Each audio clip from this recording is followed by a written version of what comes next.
A chance of an isolated tornado is possible, maybe some pea-sized hail as well. What we're working with right now is a level 2 out of 5 threat for severe storms. It includes northern New Hampshire, Vermont, upstate New York, well upstate, pretty much the border of the U.S. and Canada. But the largest chunk of real estate is in the state of Maine, where we've got this pocket of energy that's sitting north into Canada and a cold front that's going to be slicing slowly through New England, and that's what's going to be triggering the threat for some severe storms.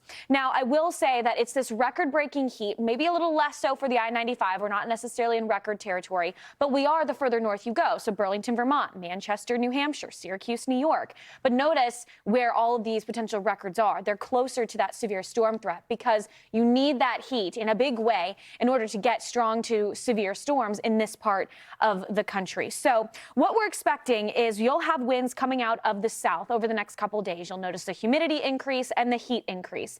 And then as this pocket of energy moves out of Canada, likely by a cold front, that's what's going to be able to trigger the threat for some strong storms. Now, one thing that we're trying to watch out for is the timing.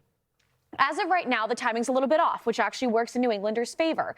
If these strong thunderstorms were to come at the peak heating of the day, well, then you have the max potential for severity. However, it seems like these storms could be just offset from the most intense heat and humidity, which should help limit their potential. But those are things that can change over the next few days. But we do have a good bit of instability here, especially for New England standards. Wind shear is something that is going to be supporting more clusters of thunderstorms as opposed to one straight linear system like you could see sometimes along a cold front where it's just one straight line of storms, likely a few separate multi-cell clusters.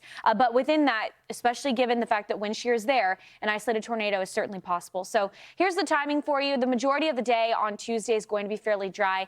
Notice how it's northern Maine by about 8 o'clock where some of the stronger storms come in. Here's the bulk of that cold front. You can actually see that convergent zone with the winds coming out of the northwest and then winds coming out of the south. And so it's right along that boundary. You could get some storms really starting to fire off.